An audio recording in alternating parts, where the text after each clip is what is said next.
You just got to pick yourself up by the bootstraps and say, okay, I'm not laying down anymore. I'm just so over being exhausted with my own BS. And that's where I make big changes, where I'm just like, I'm over me saying this stuff to the point where now it's either do it or shut up. Welcome back, everybody. This is Nathan Marco, and this is Hold Strong. I believe this is episode 3 or 4. I'm not sure exactly where we're at. We're still starting things out. We got a lot of things going on. I believe it's episode 4. Is that where we're at? Episode 4. Sorry. Took them to tell me. So what I want to talk to you about today, and this was honestly not planned. I want to always be honest with you guys and tell you things as they're happening to me real time. And I was talking to my team, I want to say it was yesterday. Well, it's almost every day that we have this conversation. And I just felt like I needed to share this with you guys because it happens so regular to me. So if you're a new or small business, right now you have to understand, look, here's some real metrics. Right, we're going to talk about advertising. If you're just tuning in and you're just now jumping in, this is going to be a little bit here about marketing, all right? We're going to talk about how to talk to another business, how they would want to be talked to. If you're trying to, I don't want to say poach, but if you're trying to maybe court them or get them interested in what you're doing, or maybe you want to offer a service to them, sell a product, whatever it is, we're gonna cover that today. So if you're reaching out to other businesses or what you do reaches out to them, you might want to tune into this one because I'm going to tell you from a business owner what I am so tired of dealing with. And we talk about this on the regular. This happens to me 1,000 times a day. So if you're a small business, even if you're wanting to learn more about marketing to other businesses and companies, I'm going to share some advice here in this one for you. I'm going to tell you some what to do's and what not to do's, okay? So let's get right into it. I have a ton of social media accounts to the point where I'm not even sure how many I have. And to be quite honest with you, I don't run them all. They take the verbiage I say and they'll take the copy from it and they'll post it for me in some of them because I just can't do all of them. It's too many. So the team here helps me out a lot. I'm super and endlessly grateful for them. And anyone that does what I do has to have a good group of people around you that helps you move forward and just continues to help the business grow. I could never do it alone. I'd have no time for my wife or family or anything. And then you guys wouldn't get the content, so we got to have that. So anyways, what I get on my platforms, I see a lot of my platforms. I just don't always respond to them all. Just because I have so much that comes in. But one I got, and I get this a lot, particularly on Indeed and Instagram. Or not Indeed, that's not the right one. It's LinkedIn. Sorry, LinkedIn and Instagram. I get notifications every single day on these things. And what I get is companies, I can see it from a mile away. So if this is you, stop doing this. The first thing they do is they jump in your email or your DM and they'll say, hey, just seen you out there, had a big business, wanted to connect. That already, to me, is a red flag because every single company is telling me the same one-liner to start. I know as soon as I accept their friend request or accept their DM, because on Instagram, it's in like requested messages, so I have to accept that it's a message we can communicate about. And then we can converse back and forth. And they see that. And once they see it, it's like I'm a rabbit and they're like a wolf. Like immediately sinking their teeth in.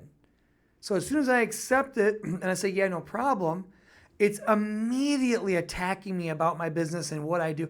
And I don't want to say attacking like they're talking trash about it, but they're without even knowing if I have time to communicate, if I'm busy, how busy my business is, how big I am. Let's just say I have only an hour a day to communicate, spread out the entire day for just random people. You're assuming that right in that exact moment, first of all, that it's me. You're assuming it's me and not one of my teammates. And for two, that you're going to just offer me this dream product immediately and then I need your service. Stop doing that. Stop doing that. Because a couple things here. Every business, first of all, tells every other business how amazing they are. Well, I'm always helping 6, 7, and 8-figure businesses grow to their full potential. If that's the case, why are you pitching me on here? First of all, why are you not sought out? Why are you coming to me, for one? 2, why are you assuming if you're handling such big high-end clientele, then you would know that I have like 5 companies to attend to. I don't have time to sit and talk to you all just randomly all of a sudden right now. Just because I read your message doesn't mean I have an hour for you. More so, if you're used to helping 7 and 8-figure clients, then you would know that they have a team. I mean, it's different size for each client, but some sort of VA or team that responds for them. So it's not even the actual people.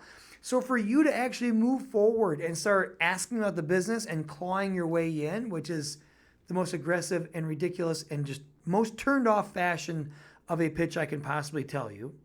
So it's already a no, automatically for me. I'm turned off from the first sentence, but I'll tell you how to fix that. Right off the bat, you know, when you do that right off the rip, that lets me know that you're already not handling high-end clientele, because high-end clientele doesn't have that kind of time for you just willy-nilly. You can't just randomly call them and get them on the phone. You have to schedule these things with these people. So it's already a red flag. So if you're doing that, stop. That turns me off so bad. What you should be doing, if you really want to land a big client, like we have a lot of money to spend in marketing, depending on what it is, we have a lot. But you haven't even done your research on me, and you're already telling me, hey, look, would you like some marketing and social media? We can grow you. We specialize in that. If you did an ounce of marketing, you would know that I own Marco Media Marketing. You would know that. But you didn't do 10 seconds of research. You could have went right to my Facebook page, and all my links are right there. They're all right there. 10 seconds, 3 seconds. So if you're already showing me a lack of due diligence, a lack of research, you're not going to make it. You're just not going to make it. You're not going to land anybody. And to you, it's going to be some sort of volume game. It's just going to be a numbers game. Well, I got to talk to 10,000 people to land 20. That's ridiculous. Why don't you talk to 100 people and land 20, or 25, or 50, or talk to 100 and land 80? I mean, I don't know. Your number should be way bigger, but you're not even courting me. I have yet to see an actual good process, and that immediately tells me how small they are as a business. Now, just because you're a small business doesn't mean you're not good at what you do, but it's going to turn me off because you're using tactics that aren't even working on me. Why would I let you take over my business or run a part of my business when they won't even work on me? It's pathetic. It's weak. Your lack of research, your lack of skill set, all of it's a red flag for me. All of it's a red flag. What you would want to do, what a business wants to be is courted. Court me.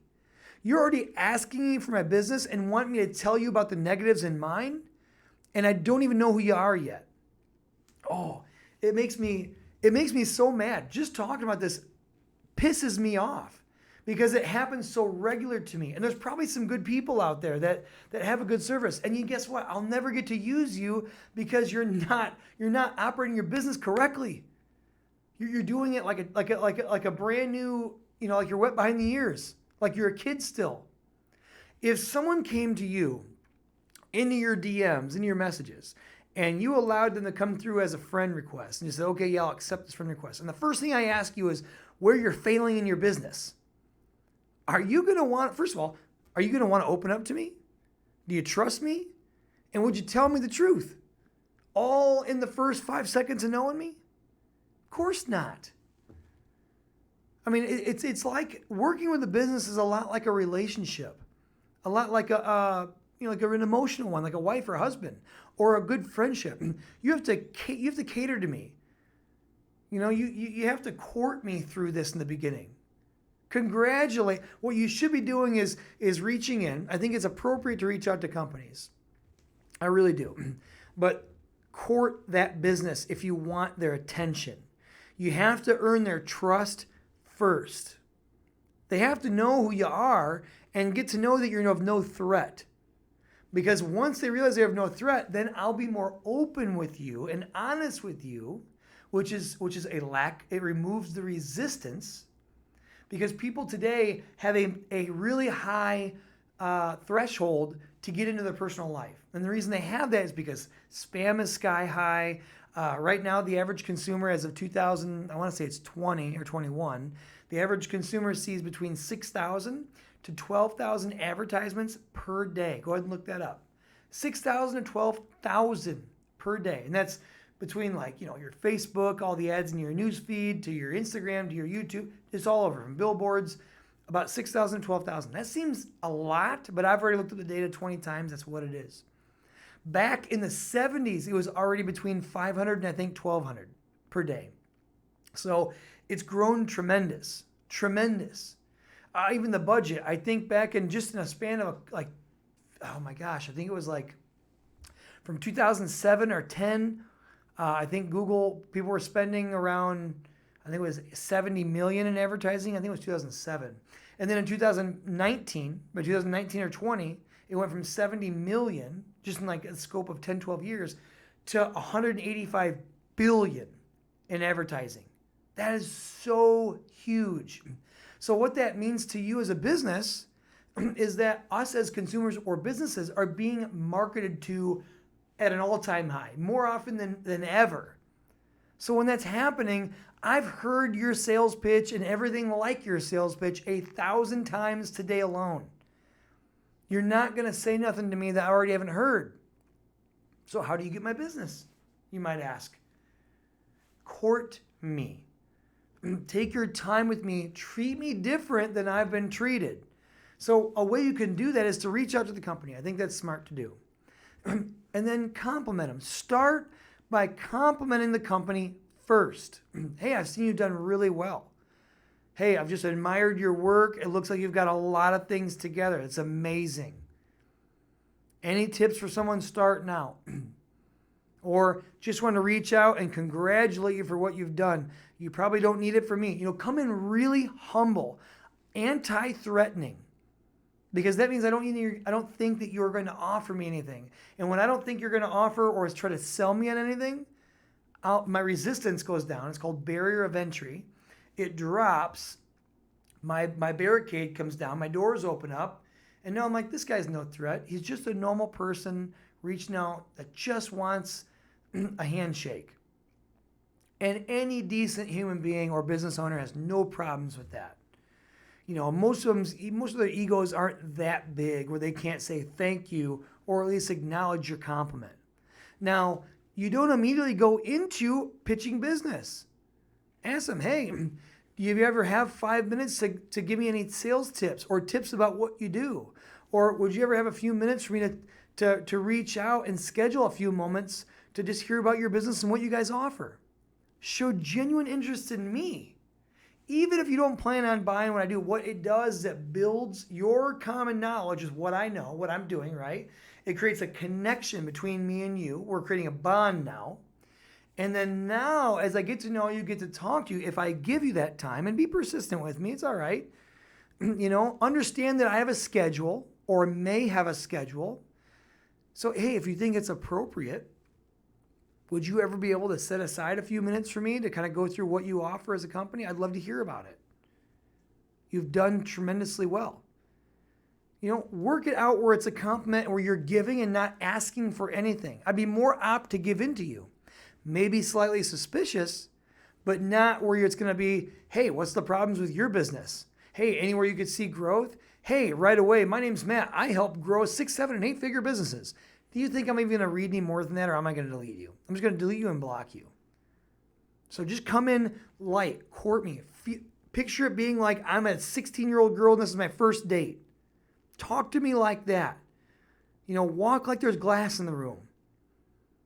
What do you have to do to not cut your feet? Guide me through this the right way where I feel like if there's any service or trust that I could have with you, that at that point, if there truly is something I feel like you might be able to help me with, I'm open to talk to you about my deficiencies. But you'll never get that honesty from me by asking me straightforward. So reach out, court me. I'm not saying for months, but court me, talk to me, and don't do it all at once. I don't have time. Assume I don't. Let me correct you and tell you if I do. So reach out and talk to him and tell him, hey, look, I'd like to talk. I'd love to hear more about what you offer and what you do. It's extremely amazing watching someone build such a successful business. Or, hey, I just want to congratulate you on what you've done. It's amazing. I see all these other companies out there, and yours looks like you've done a tremendous job. If you'd ever have 5 minutes for me, or if you ever think it would be appropriate to sit down for a few minutes on the phone, in text, or anything, I would love just to hear a smidge more about what you did and how you got started. I know that's a lot to ask, but if I don't ask, I guess I wouldn't know, LOL. Hey, why not? We remember when it was like us in the beginning, when we'd give anything for someone to throw us a bone. So any decent human's going to say, yeah, right now I don't have time. Hit me back up, in like 2 weeks, I'll be back. I got a lot of traveling the next 2 weeks to do, or whatever the case may be. But now the door is open. I'm not saying come in and move in my house yet, but now you can come in, hey, sit down, grab a cup of coffee. Let's visit for a minute. You're coming in. I'm letting you in the front door.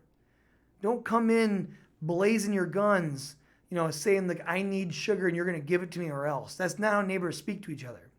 So that's what this is about today. Just these companies, these small time companies, or bad marketers coming in and just begging for business. I know you want to do good. I know maybe you're one of the best in the industry, but I need you to come at me a little bit easier than that. And you got to build trust with me if I'm going to give you any information that you're going to need to actually close me. So that's what I'm talking about today. We're about 16 minutes in, and I'm just finishing up my rant on that. It just bothers me. I get these seriously 10 times a day, and I never, ever, ever have I ever said, you know what? I think I'm going to give this one a shot. And do you know why? Because they all start the same way. They just do. It's just, it's amazing to think that these people are even in business. What it leads me to believe is that they're not really in full-fledged business. That they're all in the beginning stages. And you know what? People are allowed to make mistakes and start off wrong. I get that. I made a ton of mistakes when I was starting off. And that's why I have this podcast, so I can talk to people like you. If you're one of these people, don't be that guy, or stop right now and start approaching it different. Just think to yourself, if someone came to you and said, hey, Matt, just seen you a pretty cool business. I love what you're doing. Hey, so where do you think you need help at in your business? Do you really think that you're going to give that information to me? You don't even know who I am. I haven't developed any trust. I've taken no time to talk to you or learn about you. If anything, if I really cared about you, truly cared about you, and really was not just a professional, if I wanted to be viewed as an expert in my field, what I would have done was researched your business, looked at what you do, audited it, and figure out where I really believe through a deep audit, where I really think I could be helping you. Because obviously, guys, let's just face it, you can't help everybody. Not everybody's going to have a problem you can solve. But if you find that there is legitimate issues and true growth that you think you can implement and help me with, then don't give up on me and make sure I get to know these things. But you'll never get that information to me, and I'll never get my money from my pocket to your bank account directly asking me immediately for it. You just need to cater me a little bit longer than that. Talk to me a little bit better. Feed me some nice wine and chips and cheese and crackers. Take me for a few dinners before you're going to try to get my dress off. So if you want to see the goods that my company has and what I have to spend, you're going to have to earn it. But that's okay. That's how business is done. Anyone that's at a decent size in business, like I didn't get where I'm at from just everyone laying down and saying, yeah, Nathan, just go ahead and I'll do business with anyone. Take my money. It's never that way. I've got to talk to them multiple times. Hang out with them, sit on the phone with them for hours on end. When I'm like on vacation, when I'm with my family, when I don't have the time. I remember having to do one meeting. Some of them have to do it like 2, 3 in the morning because they're in Australia. And that's better for them to communicate around 1 or 2. And I'm here in the U.S. It is not convenient for me to talk at those times. But by God, I'll sit there for 2, 3 hours when I should be hanging out with my wife, talking about them because I'm going to cater to them. I want to hear about what they want to do, what they are doing, how their life is going, how their business is.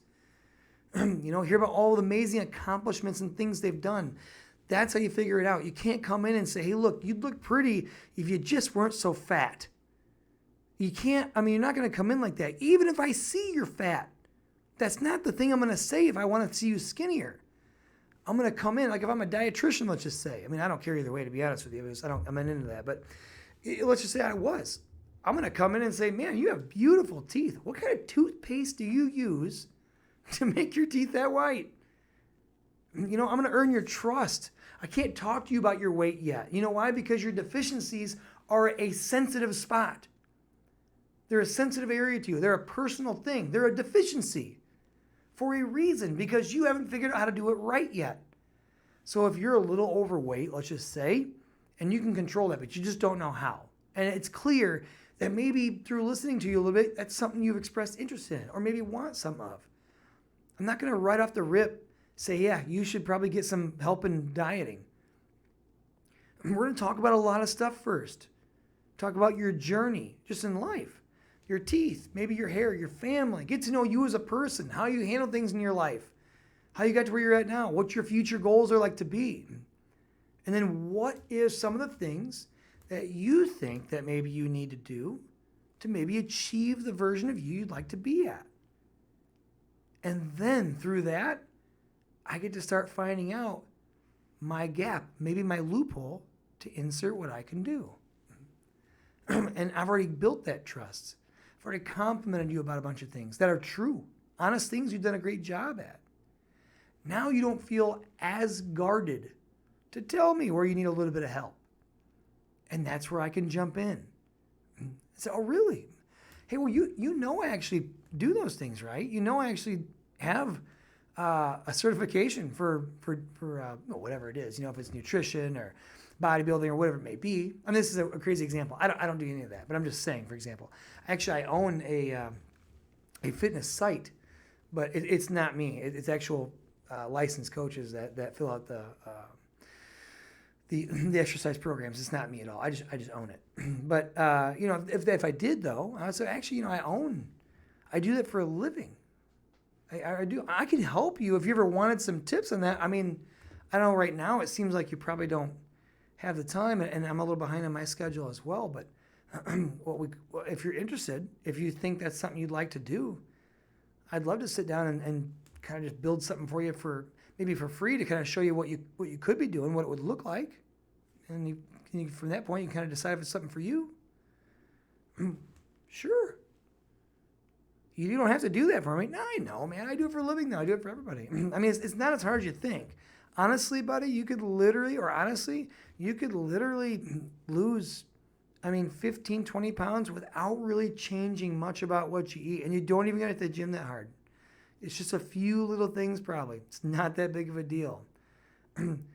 Really. Yeah, you don't even got to cut out pizza all the time or anything. Honest to God. If you ever want to compete, yes. But the rest of the stuff, just to lean way down, it's a lot easier than you think.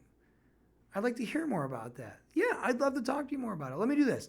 I'll put something together for you. I don't have a lot of time right now. Let me put something together for you. We'll reach out. We'll connect when you get a little bit more time. We'll go through it. See what you think. Sure. It's no risk to me at that point, right? Of course. Let's go ahead and move forward with it. And then guess what? I'm going to talk to you. I trust you now. I trust you. I like you. You're going out of your way to do something for me for free. You haven't asked me for anything yet. And now when it comes up, when you're like, well, yeah, how do I get started in doing something like this? Well, what I have is I have a website. What you do is you log in. And for yours, what you're probably going to want, well, let me ask you. I'll give you a few options. Which one do you think would work best for you? They're all super cheap. Well, I'd probably do and not that I would commoditize. You don't want to work with money. Just in this particular scenario, monthly training on our websites, I think it's like $6 or $7 for the bottom one and like 15 or 20 bucks for the top one. So in that particular scenario, it is all cheap. You don't want to say that if you're selling a product that has high-end value, because you don't want to bargain with money. You want to bargain with value. Or create value there. But in this particular scenario, I could use they're all relatively cheap. So you just pick whatever one actually works best for you, and then it'll just create the workout for you every single week, every single month. It'll tell you what to eat, what's going on, and you'll be able to monitor your weight. And it's really, really simple. All right, that'd be awesome. Yeah, I'd love to get started on that. Sure. I'll tell you what, I'll give you a month free on the actual premier one. I'll give it to you for the medium price. And if you like that one, stay on it. Awesome. That'd be awesome. Just earn their business. And it's someone that if I just walked in and said, hey, I see you're overweight, you could use some dieting tips. Would you be interested? That same person would probably tell me to go stick the sun somewhere where it doesn't shine. So finesse, guys. Finesse. If you want to be in business, if you want to be big in business, I can tell you right now, I deal with people that make from 50 to, well, some make 30 million a year to hundreds of millions of dollars per year. If that's the kind of clients you want, you have to start treating them all like they're at that level. You have to treat them all like they're extremely expensive, like they have a lot of money, like they don't have a lot of time, that they're all important at what they do, and that their business is doing extremely well all the time. You know, you don't want to go in spraying a bunch of problems everywhere. So, and here's the other thing. If they choose not to do business with you, let's just say they don't, you get to leave them on a good note, still continuing communications. Because when they turn that leaf and decide that maybe they want to, if and when they want to, they will use you. Or if someone they know wants to, which the power of networking is stronger than you think, because it can work against you. It's called the power of 10. If you treat someone really, really good, they'll tell 3 people. If you treat someone really bad, they're going to tell 10. So it's that important to treat someone good and take care of them. Even if they don't do business with you, because they may know a ton of people, assume they do, because they're going to reference you and refer you to those people that might need it. And you'll be the first name that comes up. And they'll trust to take these high-end clients and give them to you because you catered to them. You courted them so well that that's what they would want their friends to be treated like. If they're going to put their name, their stamp of approval on it, then you better be damn good at what you do. So they want someone that's going to red carpet their friends, to red carpet their business associates. Some of the biggest business moves I've ever made in my life was from meeting higher end people like Jeremy Miner, Brad Lee, Grant Cardone, all these people that are somebodies that got me to move up in different levels and introduced me to people because of the way that we spoke and I treated them that I never would have met any other way. So, well, we're about 27 minutes. I want to keep these relatively short, particularly when it comes to this. But I just wanted to tell you on what not to do with marketing, and that is what not to do. Stop blanket marketing people to death. Put some personality behind them and finesse. It doesn't have to be a numbers game. It has to be a skill set game. Take your time. Help the client find the problem that they have. In the beginning, validate. I can't even tell you that enough. Be good to them, be good to them, be good to them. Don't take. You give, 80-20 rule. Give 4, take 1. Give 4, take 1. 80% give, 20% ask. All right, guys. Well, we're going to wrap it up. It's 28 minutes. Thanks for hanging in there. I know it's been a long session, but it's just so important. It's detrimental to your business, and if you just handle this a smidge different, I promise you, it will change your business. It might 3x your business in your advertising, just in that field, if not 5x, depending on how bad you are. So I hope this gave you a lot of enlightenment. I hope it gave you some tips. Please, please, please take what I'm saying and apply it. All right, guys, I will see you next week on Hold Strong, and I'm again your host, Nathan Marco.